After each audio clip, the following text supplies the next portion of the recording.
Hello everyone, আসসালামু আলাইকুম। কি অবস্থা সবার, কেমন আছেন আপুরা? আশা করছি সবাই ভালো আছেন এবং সুস্থ আছেন। আমিও আলহামদুলিল্লাহ ভালো আছি। বড় মেয়ের যেহেতু পরীক্ষা চলতেছে, তো রাইসা সকাল সকাল ঘুম থেকে উঠে গিয়েছে, আমিও উঠে গিয়েছি। উঠে ময়দা গুলে লুচি বানিয়ে নিয়েছিলাম, আর রাইসাকে একটু সুজি রান্না করে দিয়ে লুচি দিয়ে খাইয়ে স্কুলে পাঠিয়ে দিয়েছি। আর এখন আমি লুচিগুলা বাকিগুলা ভেজে নিচ্ছি। তো ভাবলাম যে একটু লুচিটার ভিডিও করি, আপুদের সঙ্গে শেয়ার করি। আজকে সকালের নাস্তা থেকে দুপুরে রান্না বান্নাটাই শেয়ার করবো আপুদের সঙ্গে। যখনই আমি ক্যামেরা অন করেছি, মাশাল্লাহ আমার লুচিগুলা তো লজ্জায় শেষ, আর ফুলছেই না। এতক্ষণ লুচিগুলা কি সুন্দর ফুলকো ফুলকো হয়েছে, যখনই ভিডিও নিতে গিয়েছি লুচিগুলা ফুলা বন্ধ করে দিয়েছে। তো যাই হোক, আমিও নাছোড়বান্দা, লুচির ভিডিও তো নিবই। দেখতে দেখতে চাচ্ছিলাম আমার আপুদের সঙ্গে একটা ফুলকো লুচির ভিডিও শেয়ার করতে, কিন্তু ওরকম ফুললোই না। আসলে ফুলকো লুচি দেখতে সুন্দর, খেতেও মজা লাগে, তাই না? তো যাই হোক, অবশেষে একটা লুচি ফুলেছে, তোমাদের সঙ্গে শেয়ার করলাম।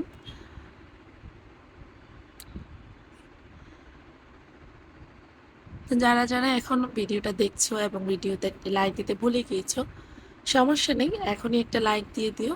আর যারা এই কাজটা অলরেডি করেছো তারা তো সবসময় করো, সবসময় তাদের জন্য দোয়া এবং ভালোবাসা। আর যারা নতুন ভিজিট করেছেন, প্লিজ আমার চ্যানেলটাকে সাবস্ক্রাইব করে বেল বাটনটি অন করে রাখার জন্য অনুরোধ রইল। কারণ আমি ছোট্ট চ্যানেলটা একটু বড় হতে সাহায্য করবেন। আর এই তো সকালের নাস্তা লুচি ভাজা হয়ে গিয়েছে। আর আমি রাইসার বাবাকে বলেছিলাম রাইসাকে স্কুলে দিয়ে আসার সময় যেন হোটেল থেকে বুটের ডাল কিনে নিয়ে আসে। কারণ প্রায় সময় দেখা যায় আমি পরোটা রুটি যেটা লুচি বাসায় বানাইনি কেন, আমি হোটেল থেকে কিন্তু ভাজি সবজি স্যুপ কিছু একটা আনি, তারপরে খেয়ে নিই। বিশেষ করে যেদিন রাইসার বাবা বাসায় থাকে ওই দিন আসলে এই জিনিসটা করা হয়। আর এই তো রাইসার বাবা বুটের ডাল নিয়ে আসছে, এখন আমরা সবাই নাস্তাটা করে নিব। আর আসলে হয় কি, আহ, আমি একটা কথা শেয়ার করি, আমার হাজব্যান্ডের কথাই বলি, তারপর আমি অন্য সব আপুদের কমেন্টের মাধ্যমে জানবো যে সবার সাথে এরকম হয় কিনা। আমার হাজব্যান্ড যেদিন ছুটিতে বাসায় থাকবে বা কোনো কারণে সে আজকে বাসায় আছে, সেদিন কিন্তু আমার কাজের 12টা বেজে 13টা বেজে যায়। মানে কোনো কিছুই টাইম মতো হয় না। এই যে নাস্তা 12টার সময় খাচ্ছি, দুপুরে রান্না করতে করতে 2টা 2:30 বেজে যাবে। এর মধ্যে আমার মেজো মেয়ের আবার কোচিং আছে। তো আমার হাজব্যান্ড বলবে আমাকে, আমি আজকে বাসায়, তুমি কাজ আর কাজ দেখাচ্ছ। আসলে সে বুঝতেই পারে না কখনো, আমি যতই বলি আসলে সে বোঝে না যে আমার তো এটা প্রতিদিনের কাজ। এই যে প্রতিদিন তুমি দুপুরে খাও, রাতে খাও, সকালে নাস্তা করে, এগুলো কে করে দেয়? আমি তো করে দিই। তা আজকে যেদিন বাসায় আসছো তুমি খালি বলো তোমার মুখের সামনে বসে থাকবো। তো বসে থাকলে আমার এই রান্না বান্না এই কাজকর্মগুলো কে করে দিবে? বাচ্চাদের খাওয়া দাওয়া কে করে দিবে, তাই না? তো অনেক সময় আমি কিন্তু যখন রান্নায় দাঁড়াই, সে কিন্তু বারবার 2 মিনিট পরপরই ডাকবে, 2 মিনিট পরপরই ডাকবে। তখন আমি বলি, কেন ডাকেন বারবার? কিছু বলার থাকলে বলেন। তখন বলবে, কি করো? আরে রান্না করি। তো রান্না শেষ হয়নি? না, শেষ হয়নি, আসতেছি, এরকম করে সব সময়।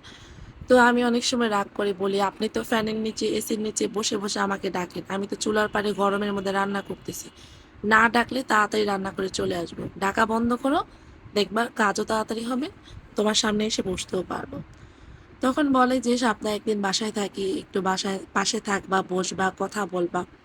আসলে বেচারাকে বোঝানোই যায় না, সপ্তাহে একদিনের কাজের জন্য কি আরেক থেকে আরেক জায়গা থেকে লোক নিয়ে আসবো যে আমার হাজবেন্ড আজকে বাসায়, আমি হাজবেন্ডের সঙ্গে বসে থাকবো, আপনি আমার কাজগুলা করে দেন। তাই না আপুরা? বলো তো তোমাদের সাথে এরকম হয় কিনা, কমেন্ট করে জানাবা। আর আজকে দুপুরে রান্নার জন্য নিয়েছি মাছ ভুনা করব, আর এখানে ধুন্দুল রান্না করব। আমরা কিন্তু এটাকে মুলামও বলি। দেখা যায় আমরা বাসায় কিন্তু সবাই বলি যেটা মুলাম রান্না করব। তো আজকে মুলাম রান্না করছি, আর মাছ ভুনা করব, আর কলমি শাক ভাজি করব। আমি যেদিন বাসায় মুলাম রান্না করি সেদিন কিন্তু আর ডাল রান্না করি না, কারণ এটা যেহেতু ঝোলের তরকারি, তো এটা দিয়েই খাওয়া হয়ে যাবে, ডালটা আর খাওয়া হবে না। আর ইদানিং দুপুরের খাবারটা দুপুরে রান্না হচ্ছে, রাতেরটা রাতের বেলায় চিন্তা করছি কি দিয়ে রাতে খাওয়া যায়।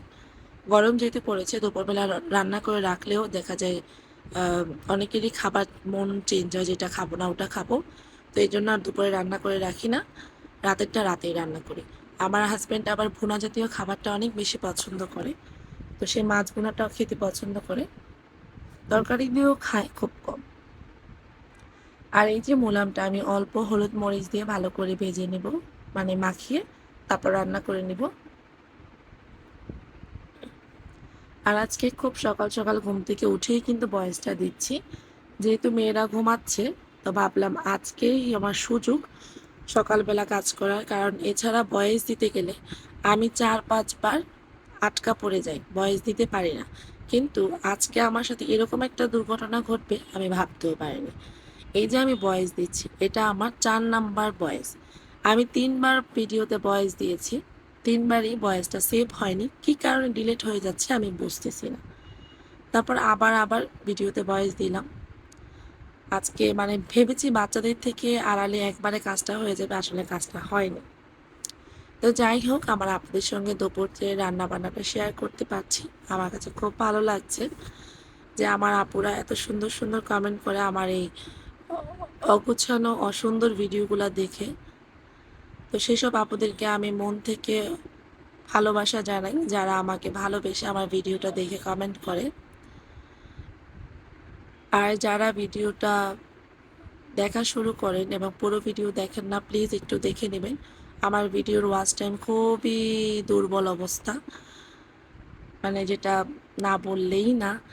তো আজকে ভিডিওর মাধ্যমে বলে দিলাম। আর আজকে ভিডিওটা কিন্তু হাতে ক্যামেরা নিয়ে ফোনটা নিয়ে করছিলাম, কারণ রাত্রিটা বারবার আমার কাছে পাকের ঘরে চলে আসতেছিল। তো আমার সঙ্গে একবার ধাক্কা খাচ্ছে, ট্রাইপডের সাথে একবার ধাক্কা খাচ্ছে। তো দেখা গেছে আমি রান্নার মধ্যে ব্যস্ত আছি, ও আমার ফোনটাকে ট্রাইপড ধাক্কা দিয়ে রান্নার মধ্যেই ফেলে দিবে। তো ভাবলাম যে সাবধান থাকা উচিত, যতদিন বাচ্চাটা বড় না হচ্ছে আমাকে একটু সাবধানতার সাথে একটু পরিশ্রম করে কাজটা করতে হবে। আসলে আমি হাড়ে হাড়ে টের পাচ্ছি, যারা আমরা ব্লগিং করি বা লাইফস্টাইল ভিডিওগুলো শেয়ার করি, তাদের কতটা পরিশ্রম হয়, কষ্ট হয়। এটা আসলে একজনের জায়গায় আপনি যখন না যাবেন তখন বুঝবেনই না তার কাজের কষ্টটা কতটুকু। আর আজকে এতবার ভয়েস দিতে গিয়ে আমি খুবই এলোমেলো হয়ে গিয়েছি, আমি কি থেকে কি বলবো বুঝতেই পারছিলাম না। আর এই তো পেঁয়াজের সাথে টমেটোগুলো কেটে দিয়ে দিলাম। আর আমি কিন্তু আমার বাচ্চাদেরকে আজকে মানে কোনোভাবেই ভুনাটা খাওয়াবো না, মাছের ভুনাটা। শুধু মাছটা উঠিয়ে নিয়ে মুলাম তরকারি দিয়ে খাইয়ে দিব, কারণ যে পরিমাণ গরম পড়েছে আবার ঢাকার মধ্যে, যত বেশি বাচ্চাদেরকে তরল জাতীয় খাবার খাওয়ানো যায়। আর বাইরের খাবার তো একেবারেই দেওয়া যাবে না। আর আমার আপুরা সবাইকে বলছি, সবার বাসায় কিন্তু ছোট ছোট বাচ্চা আছে, সবাই বাচ্চাদের খেয়াল রাখবা, কোনোভাবেই যেন বাচ্চারা অসুস্থ না হয়। আল্লাহ পাক তো রহমতের মালিক, তারপরে আমরা মায়েরা যদি খেয়াল রাখি, আল্লাহ পাক অবশ্যই আমাদের সন্তানদেরকে ভালো রাখবে, সুস্থ রাখবে। যেই গরম পড়েছে, বাচ্চারা তো অনেক বেশি অসুস্থ হচ্ছে। আমার মেয়েরা কিন্তু বাইরের খাবারের জন্য প্রতিদিন বায়না করে। ইভেন আমি এখন দিচ্ছি না, তারা খুব বেশি কান্নাকাটি করে, তবুও আমি খাবার দিচ্ছি না। কান্না করে করুক, কান্না করলে সুস্থ থাকবে, অসুস্থ হবে না, কিন্তু বাইরের খাবার খেলে অসুস্থ হয়ে যাবে।